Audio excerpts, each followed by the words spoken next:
Basic registration के लिए सबसे पहले अपने पास पैनल जो है वो इस तरीके से आपको पैनल खोलना है। सबसे पहले उसका डैशबोर्ड यानी एनटीए नीट के लिए जो मेन रजिस्ट्रेशन करना है उसके लिए हमको सबसे पहले न्यू रजिस्ट्रेशन पे क्लिक करना है, जहाँ पे लिखा हुआ है न्यू रजिस्ट्रेशन। न्यू रजिस्ट्रेशन पे क्लिक करने के बाद आपको नेक्स्ट इसका जो सेकंड पेज है उस पे जाना है। सबसे पहले आपको फ़ीस को फॉलो करना है। कैटेगरी वाइज कितनी फ़ीस है? सामान्य कैटेगरी की 1700 और OBC general, OBC EWS category की ये जनरल, ईडब्ल्यूएस और OBC non creamy layer central list में जो आ रहे हैं उनकी फ़ीस 1600 है। और एससी एसटी और विकलांग कैटेगरी के विद्यार्थी हैं उनकी फ़ीस 1000 है। सबसे पहले फ़ीस का फॉलो ये ट्रैक करने के बाद फिर अपने को इसके मेन सारे इंस्ट्रक्शन जो हैं, सबसे पहले मैं आपको बता देता हूं कि जब भी आप ऑनलाइन आवेदन लगाते हो तो उससे पहले आपको सारे इंस्ट्रक्शन जो हैं वो यहाँ पे फॉलो करने हैं। सारे इंस्ट्रक्शन आपको पढ़ने हैं, किस इंस्ट्रक्शन में क्या लिखा हुआ है ये सारी चीज़ें आपको समझना है। और समझने के बाद ही आपको इस आवेदन की ओर आगे बढ़ना है।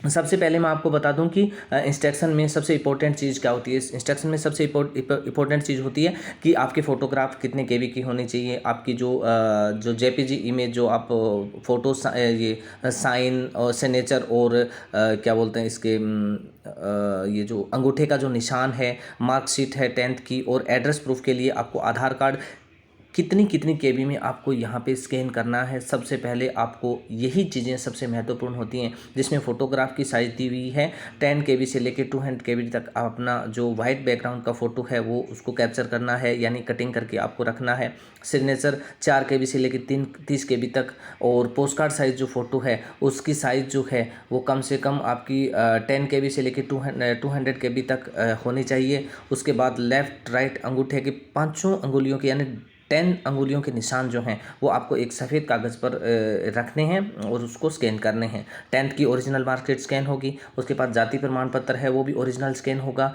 और उसके बाद में आपका जो विकलांग कैटेगरी है का सर्टिफिकेट है तो वो भी साथ में उसके ओरिजिनल स्कैन होगा। आधार कार्ड, एड्रेस प्रूफ के लिए आपका ओरिजिनल जो है वो स्कैन होगा। तो ये सारे डॉक्यूमेंट सबसे पहले आपको स्कैन करके एक फ़ोल्डर में रखने हैं और उसके बाद आपको एग्जामिनेशन फॉर्म अप्लाई करने का प्रोसेस जो है वो शुरू करना है। तो इसमें इंस्ट्रक्शन में यहाँ पे देखिए ये एक चेक बॉक्स होता है। इस चेक बॉक्स पे आपको क्लिक करना है। क्लिक करने के बाद आपको यहाँ पे क्लिक हेयर टू प्रोसेस यानी आगे के स्टेप के लिए आपको प्रोसेस जो है वो स्टार्ट करना है। जैसे ही आप इस प्रोसेस को स्टार्ट करोगे, स्टार्ट करते ही आपके पास ये एक आवेदन फॉर्म जो है वो बेसिक रजिस्ट्रेशन के लिए एक आवेदन फॉर्म है वो खुल जाएगा। इससे आपको बेसिक रजिस्ट्रेशन करना है। बेसिक रजिस्ट्रेशन में आपको क्या क्या इन्फॉर्मेशन डालनी है ये चीज़ें आपको सबसे पहले बारीकी से और एकदम क्लियर समझना है, ताकि आपको आवेदन अप्लाई करते समय किसी भी प्रकार की कन्फ्यूजन और कोई दिक्कत ना हो। हर एक चीज़ को बारीकी से देख देख के आपको इसको फीड करना है। सबसे पहले कैंडिडेट स्टूडेंट्स का नाम आएगा, उसके बाद पिताजी का नाम आएगा, उसके बाद माताजी का नाम आएगा, उसके बाद आपको डेट ऑफ बर्थ, लिंग, कैटेगरी मेल या फीमेल जो भी है वो यहाँ पे क्लिक करना है। राष्ट्रीयता आपकी इंडियन है या आप इंडिया से बाहर के हैं, आप यहाँ पे अपनी जो नागरिकता है उसको चुनना है। पहचान के प्रकार यानी आपको अपनी गवर्नमेंट रजिस्टर्ड आईडी जो है आधार कार्ड, उस आधार कार्ड को चुनना है जो लास्ट का स्टेप है। और उसके बाद उसमें आधार कार्ड के नंबर डालने हैं।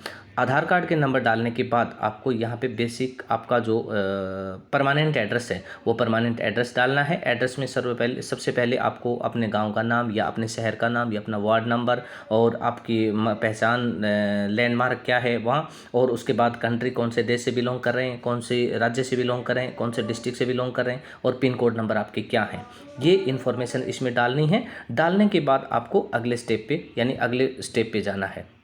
अगले पेज पे जाओगे। अगले पेज पे जाते ही वो आपसे कुछ इन्फॉर्मेशन बेसिक रजिस्ट्रेशन के लिए इंपॉर्टेंट जो है वो है मोबाइल नंबर। मोबाइल नंबर आप विशेष करके ध्यान रखना, आपको मोबाइल नंबर जो इसमें फीड करना है वो मोबाइल नंबर आपका परमानेंट होना चाहिए। किसी भी ऐसा कोई मोबाइल नंबर यूज़ नहीं करना है जो सिम बंद हो जाए, नहीं तो आपको आगे फॉरगेट करने में बड़ी समस्या आ सकती है। इसलिए अपने मोबाइल नंबर जो है वो परमानेंट नंबर है वही नंबर इसमें डालने हैं। कन्फर्म नंबर 2 जगह डालने हैं, एक बार नंबर डालना है उसके बाद कन्फर्म करना है, उसके बाद ईमेल आईडी डालनी है। ईमेल आईडी डालने के बाद ऑप्शनल है, वैकल्पिक जो अल्टरनेट नंबर है वो ऑप्शनल है, अगर आप देना चाहें तो दे सकते हैं, लेकिन मोबाइल नंबर और ईमेल आईडी आपको परमानेंट आपकी जो है वही देनी है। उसके बाद आपका परमानेंट एड्रेस डालने के बाद यहाँ पे आपको पासवर्ड क्रिएट करने हैं। पासवर्ड क्रिएट जब भी आप करते हो तो विशेष करके ध्यान रखना कि पासवर्ड जब आप क्रिएट करते हो तो वहाँ पे आपको बहुत ध्यान रखना है, पासवर्ड भूलना नहीं है। ऐसे पासवर्ड आपको बनाने हैं जो आप याद रख सकते हैं। उसमें आपके नाम का पहला अक्षर कैपिटल, बाकी स्मॉल, @ 1 2 3 ऐसे पासवर्ड आप बना सकते हैं ताकि आपको आसानी से याद रहेगा कि आपका नाम का पहला अक्षर बड़ा है और बाकी सारे अक्षर जो है वो स्मॉल हैं, @ 1 2 3। तो आप जब एडमिट कार्ड निकालोगे तो वो आपसे आईडी पासवर्ड की आपको रिक्वायरमेंट रहेगी, इसलिए आपको यहाँ पे आईडी और पासवर्ड जो है वो बहुत ही ध्यानपूर्वक और समझदारी के साथ डालने हैं। और उसके बाद में आपको सुरक्षा हिंट कोड के लिए अगर आप अपना पिट नेम में अपना नाम दे सकते हैं, उसके बाद सिक्योरिटी पिन नंबर है वो डालने के बाद आप इसको सबमिट कर दीजिए। सबमिट करने के बाद ये पहला बेसिक रजिस्ट्रेशन आपका कंप्लीट हो जाएगा। कंप्लीट होने के बाद फिर आपके सामने ये डैशबोर्ड खुलेगा और डैशबोर्ड खुलने के बाद फिर ये आपसे कुछ पर्सनल इन्फॉर्मेशन जो है वो आपके एजुकेशन से संबंधित पर्सनल डिटेल्स है वो फीड करने के लिए आपसे ये एप्लीकेशन नंबर आपके आ जाएंगे। और एप्लीकेशन नंबर आने के बाद आपको नेक्स्ट प्रोसेस को फॉलो करना है। नेक्स्ट प्रोसेस में आप जाएंगे तो आपके पास वापस जो फॉर्म है वो एक नए सिरे से कंप्लीट फॉर्म जो है वो दोबारा जो है वो खुल जाएगा। दोबारा फॉर्म खुल जाएगा तब फिर आपको यहाँ से अपना कंप्लीट जो है वो एक चीज़ को फॉलो करना है। सबसे पहले आपको अपना चेक करना है अभ्यर्थी का नाम क्या है, बिल्कुल आपका नाम चेक कर लो, आपका नाम सही है क्या। उसके बाद आपकी डेट ऑफ बर्थ क्या है, उसके बाद आपका लिंग मेल या फीमेल जो भी है, उसके बाद पिताजी का नाम, माताजी का नाम, राष्ट्रीयता इंडियन, नागरिकता आपकी कहाँ की है, इंडिया की है तो इंडिया की है, इंडिया से बाहर की है तो उसको वो डालना है। 12वीं आपने पास कर ली या फिर आप अपेयरिंग में हैं तो आपको यहाँ पे यस या नो डालना है।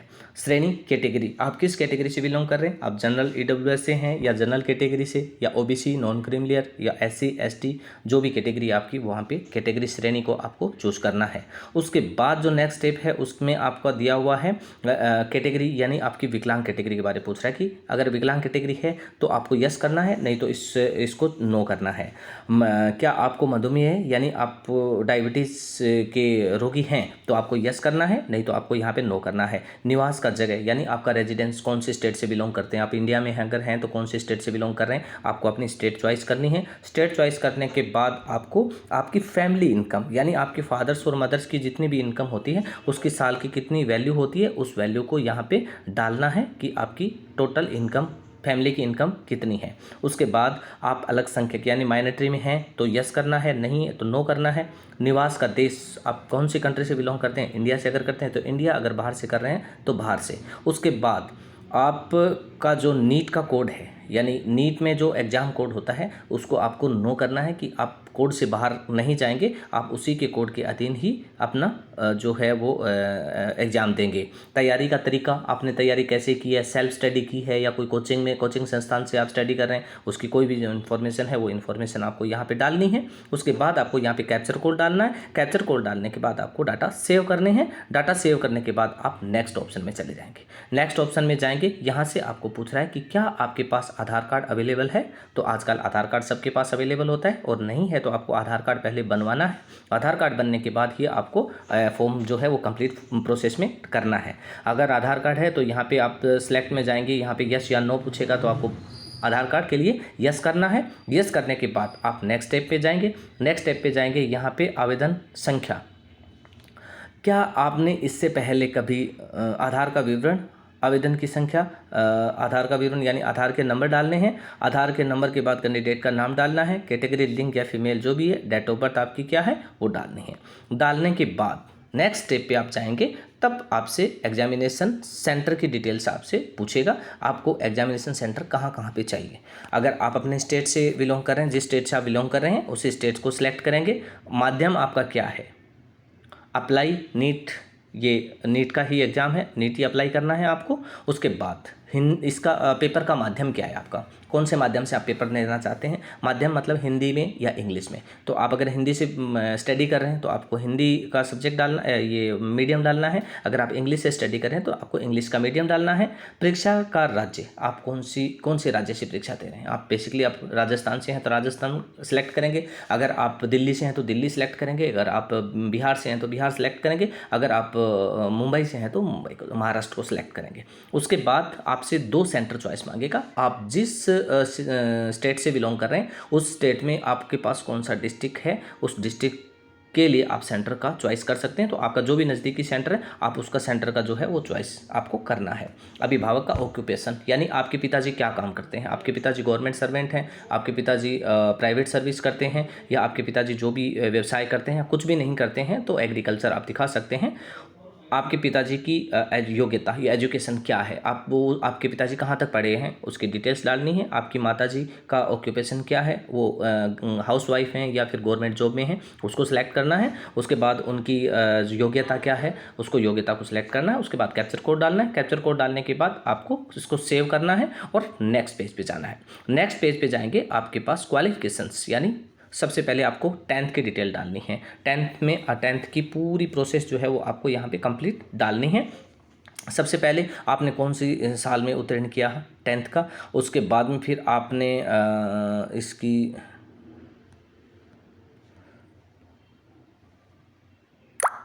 इसका स्टेटस क्या है 10th का स्टेटस पास है, आपको पास करना है, पास लिखना। उसके बाद कौन सी सन में आपने उत्तीर्ण किया है, उत्तीर्ण करने के बाद आपकी योग्यता परीक्षा कौन सी एक्विलेंट सेलेक्ट करना है कि आपने जो नॉर्मल परीक्षा दी है। उसके बाद स्कूल, पैलेस ऑफ स्कूल आपका रूरल में है या अर्बन में है, जो भी है जहाँ पे भी आपको सेलेक्ट करना है। उसके बाद स्कूल कॉलेज का प्रकार रेगुलर है या प्राइवेट स्कूल है या गवर्नमेंट स्कूल है, उसको सिलेक्ट करना है। उसके बाद योग्यता परीक्षा का राज्य, आप कौन से राज्य से आपने एग्जाम दिया है। उसके बाद में योग्यता, उसके बाद परिणाम कोड, आपका परिणाम परसेंटेज में है या CGPA है, जो भी है। अगर आपने CBSE से किया तो CGPA होगा, अगर राजस्थान बोर्ड से किया है तो आपका रिजल्ट का मूड जो है वो परसेंटेज में होगा।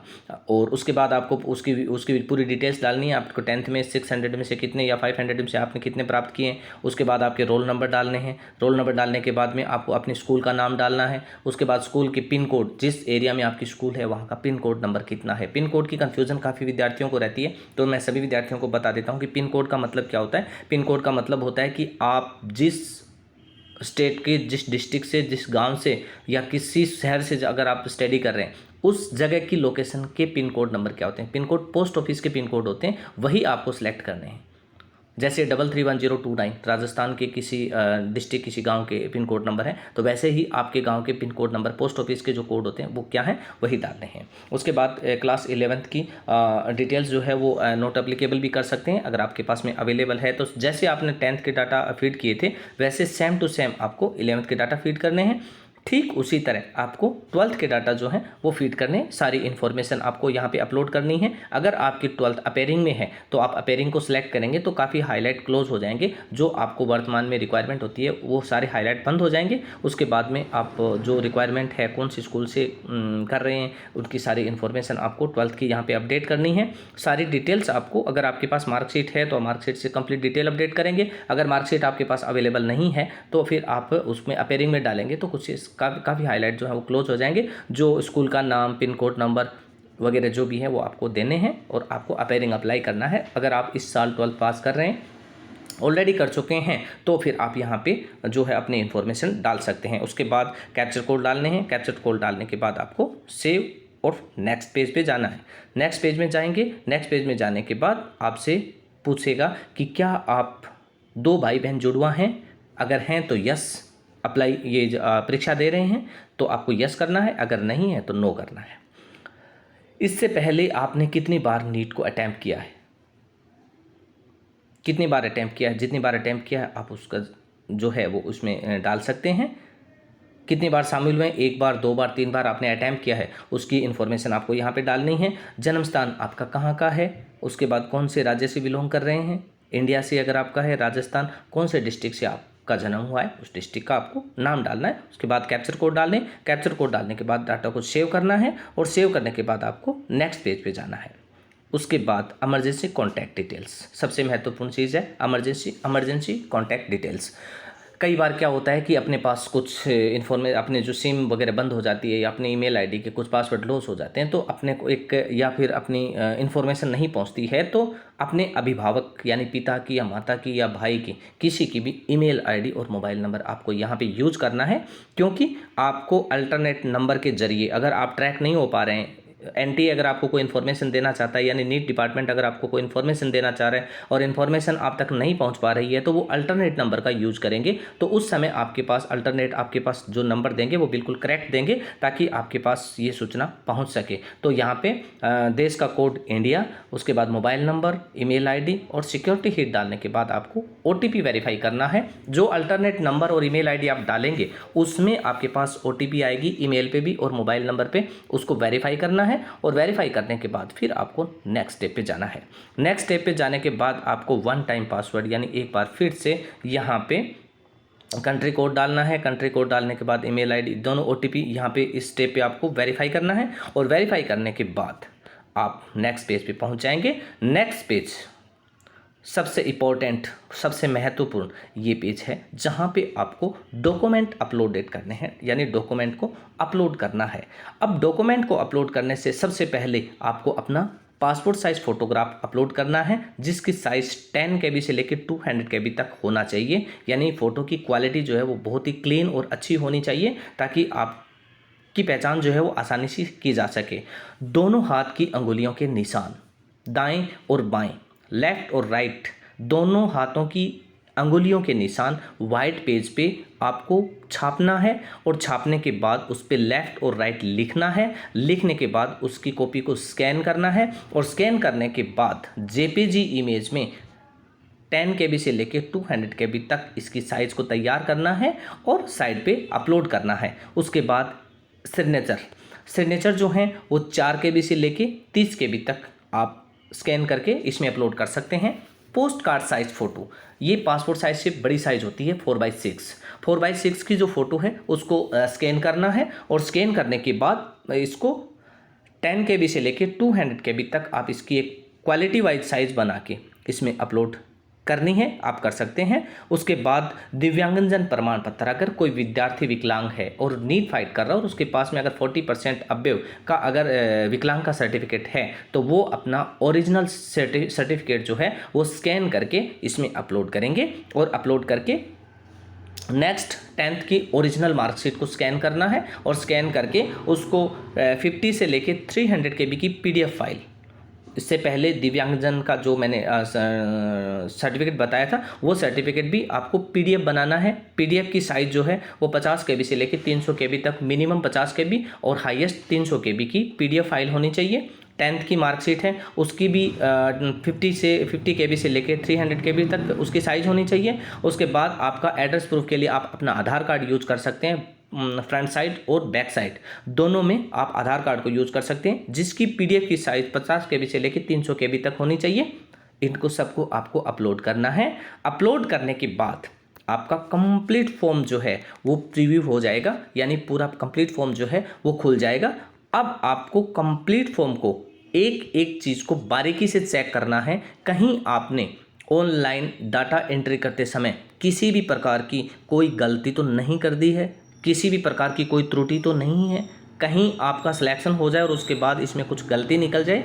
इसलिए आपको एक बार अपना कंप्लीट आवेदन जो है वो चेक करने के लिए आपको प्रिंट प्रीव्यू का ऑप्शन दिया गया है। आपका फॉर्म यहाँ पे कंप्लीट खुल जाएगा और खुलने के बाद आपको पूरा फॉर्म अपना चेक करना है। और चेक करने के बाद सारे डाटा जो हैं वो चेक करने के बाद ये आपकी क्वालिफ़िकेशन की डिटेल्स आ जाएगी। इसके बाद एड्रेस प्रूफ आ जाएगा, बेसिक डिटेल्स आ जाएगी। आपकी बेसिक डिटेल्स आने के बाद यहाँ पे आपकी फ़ोटो, सिग्नेचर, जो आपने डॉक्यूमेंट अपलोड किए हैं वो सारे के सारे डॉक्यूमेंट जो है वो आपको यहाँ पे शो करेंगे। और उसके बाद कंप्लीट होने के बाद आपको एक बार आपकी ईमेल आईडी को वेरीफाई करना है। और ईमेल आईडी वेरीफाई करने के बाद आपकी मेल आईडी पे एक OTP आएगी। OTP आने के बाद आप उसको OTP डाल के यहाँ पे OTP ईमेल आईडी के नीचे OTP डाल के इसको वेरीफाई करना है। और वेरीफाई करने के बाद क्लिक टू प्रोसेस, यानी नेक्स्ट प्रोसेस के लिए आपको क्लिक करना है। वैसे ही क्लिक करेंगे, क्लिक करते ही आपके पास पेमेंट का ऑप्शन आ जाएगा। जो पेमेंट आपको ऑनलाइन करना है, ATM से कर सकते हैं, नेट बैंकिंग से कर सकते हैं, आप क्रेडिट कार्ड से कर सकते हैं। आप इसका पेमेंट जो है वो काफ़ी मोड से यहाँ पे आपको यहाँ पे दिए गए हैं, आप किसी भी मोड से इसका पेमेंट कर सकते हैं। पेमेंट करने के बाद, कंप्लीट पेमेंट होने के बाद आपका जो फॉर्म है वो फाइनली सबमिट हो जाएगा। और सबमिट होने के बाद आपको वहाँ पे जाके प्रिंट को डाउनलोड करना है। डाउनलोड वेरीफाई करने के बाद आपको प्रिंट आउट लेना है। तो इस प्रकार आपका जो नीट का फॉर्म है वो कंप्लीट है वो भरा जाएगा और आपको किसी भी प्रकार की दिक्कत नहीं होगी। लेकिन आप फॉर्म भरते समय किसी भी प्रकार की जल्दबाजी बिल्कुल नहीं करेंगे। कंप्लीट फॉर्म को जो है वो एक बार वीडियो जो है वो कंप्लीट सुनने के बाद उसके बाद अपना फॉर्म स्टार्ट करेंगे और साथ में वीडियो को ऑन रखेंगे, ताकि आपको जहाँ पे भी कोई त्रुटि समझ में नहीं आ रही या कोई बात समझ में नहीं आ रही आप वीडियो के माध्यम से वहाँ पे देख सकते हैं। अगर आपको मेरा वीडियो अच्छा लगता है तो वीडियो को शेयर करना, लाइक करना, कॉमेंट करना। मैं इस प्रकार के वीडियो समय समय पर बनाकर अपलोड करता हूँ। आप जितने भी विद्यार्थी हैं वो सब इस चैनल को फॉलो करेंगे और इस वीडियो को ज़्यादा से ज़्यादा शेयर करेंगे, ताकि सभी विद्यार्थियों को फॉर्म भरने के लिए आसानी हो जाए और वो आसानी से अपना ऑनलाइन आवेदन जो है वो लगा सकते हैं। बानोई मित्र चोरू के यूट्यूब चैनल में आपका बहुत बहुत स्वागत है, ताकि हमेशा हम आपके लिए ऐसी सजेशन वीडियो जो है वो बनाते रहते हैं और हमेशा आप हमारे वीडियो जो है वो देखते रहिए। थैंक यू सो मच, धन्यवाद।